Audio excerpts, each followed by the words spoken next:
Once again, thank you so much for helping us commemorate this 148th anniversary of the Battle of Newmarket weekend.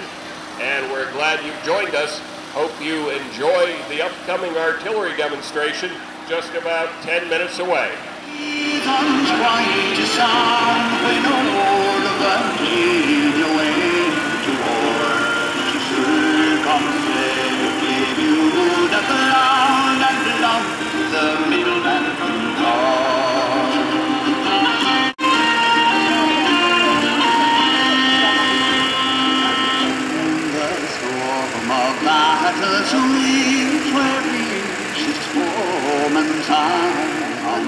As brigade, sir, for to fight for Uncle Sam. He'll lay the garden tinder, what a tiny Irish volunteers, the devil upon the Frankies, because we got the soldier boy, McClellan, for to lead us, for to fight for Uncle Sam. He'll lead us some to glory, oh, he'll lead us some to... Major Jeffrey Cohen of the Department of West Virginia Artillery. He will be your host for this afternoon's artillery demonstration.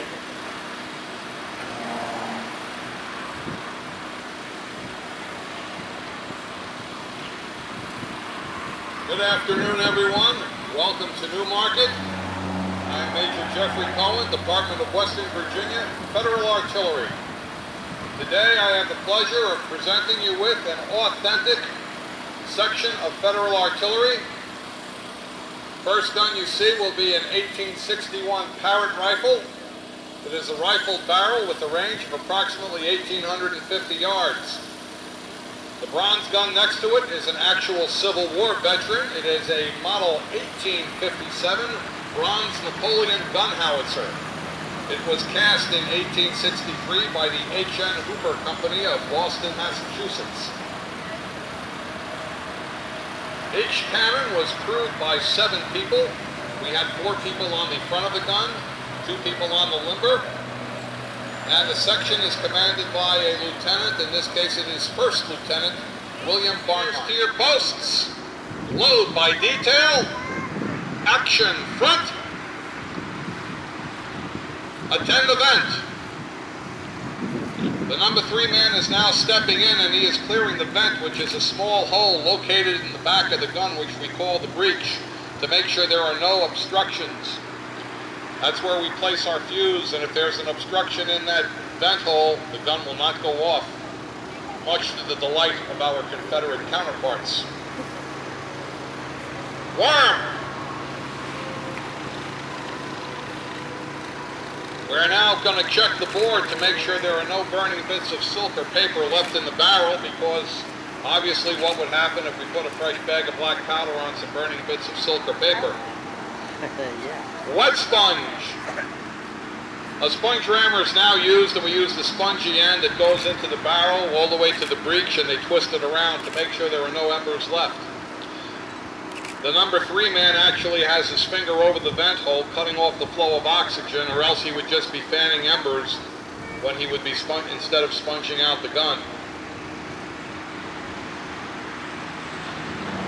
Dry sponge.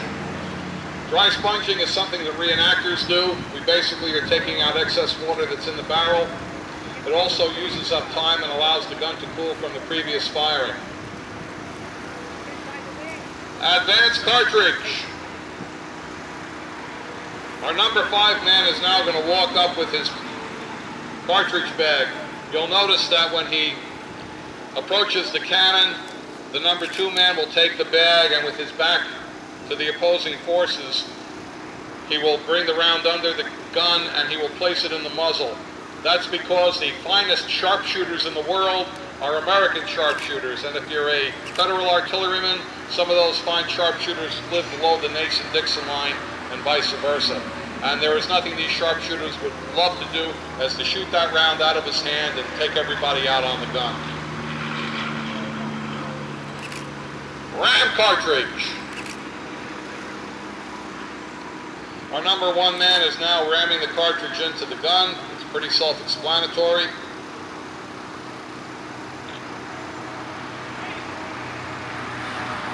Ready the piece, pick and prime.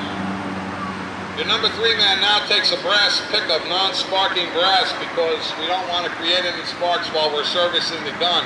He's going to puncture that bag of powder that we just put in the gun, and he's going to affix a friction primer, which is our fuse. A friction primer is a small brass tube which was filled with a fulminate of mercury, and it had a wire attached, and when that wire was pulled, it worked like striking a match on a box. But in our case, it would send a 3,000 degree flame down into the breech of the gun, setting off the main charge. You'll notice their implements are up in the air. This is a signal to everybody around that these guns are hot. The implements symbolize either an H for hot or a W for warning.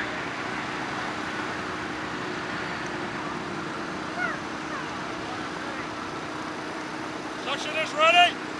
Section is ready. Your number 4 man basically will inform his gunner that his gun is ready, and then his gunners will inform the section commander that their guns are ready.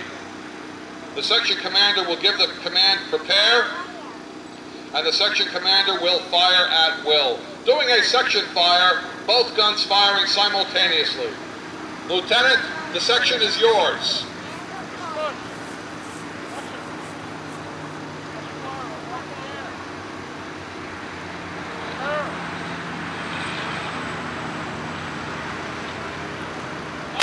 Crew can actually fire this gun approximately once every minute and a half.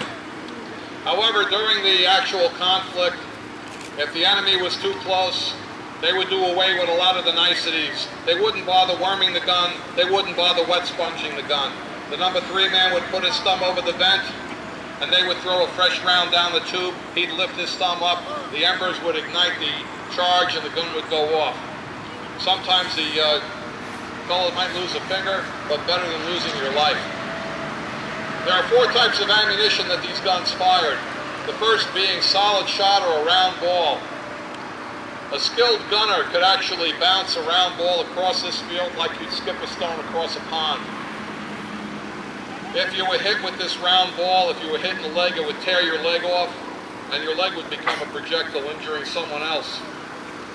A rifled gun would use his solid shot to maybe take out another gun or punch a hole in a wall. The next type of shell we had was called explosive shell.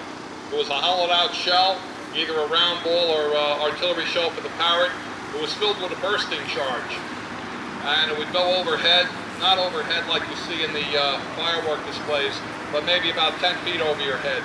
And when this exploded, you had the shock of the concussion, plus you had bits of shell landing all over. Then, of course, ingenuity as it is, they discovered that if they filled that shell with a bursting charge and a bunch of musket balls, it would create even more havoc. However, the most devastating round of the Civil War was something called canister. You actually all have canisters in your house, but over 150 years the word has been shortened to can. Sometimes you'll still hear the word canister when they talk about a film canister. If you would imagine for the Napoleon, proceed.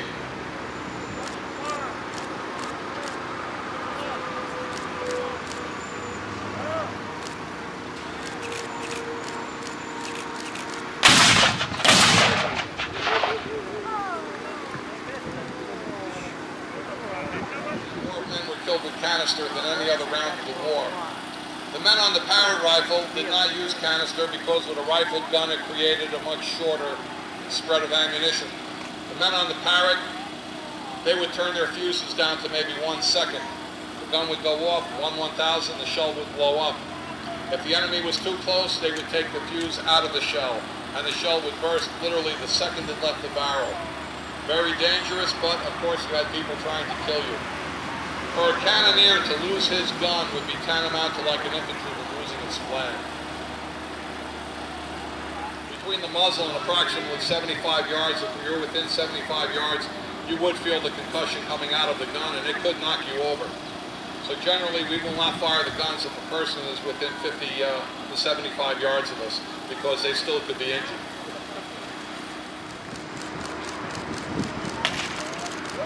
Misfire. That one did. When there is a misfire, that is probably the most dangerous time for the artillery, because the primer has gone off, but the gun did not discharge. The men will now cross implements for a minimum of 3 minutes in case there is a cook-off. Once that is done, the number 2 man will take command of the piece, and he will try to ascertain what caused that misfire.